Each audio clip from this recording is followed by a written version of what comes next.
Hey everyone, today I am diving into one of the most iconic structures in the world, the Dome of the Rock in Jerusalem. This masterpiece not only holds immense historical significance, but is also an architectural marvel. The Dome of the Rock was completed in 691 AD and stands as one of the oldest extant Islamic monuments. Its octagonal structure and large golden dome are instantly recognizable, but there's more to it than just its striking appearance. Historically, the Dome of the Rock is built on a site of great religious importance.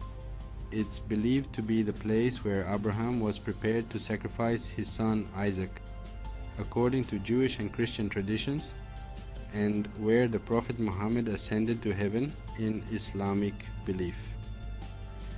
These layers of history add to its profound significance. Architecturally, the Dome of the Rock is a blend of Byzantine and early Islamic styles.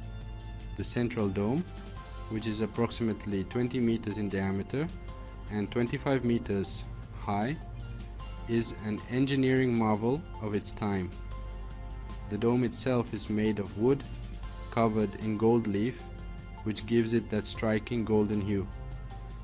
The outer walls are adorned with intricate tile work and Arabic inscriptions, which were added in the 16th century by the Ottoman Sultan Suleiman the Magnificent. These tiles beautifully depict floral and geometric patterns, a hallmark of Islamic art.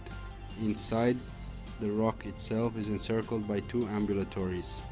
The mosaics inside are a testament to the craftsmanship of the period. They feature an array of motifs, vine scrolls, jewels, and crowns, all executed with stunning detail and precision. So the next time you think about iconic architectural feats, remember the Dome of the Rock.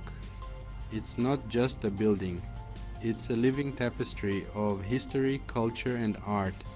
Thanks for joining me on this journey through time and architecture.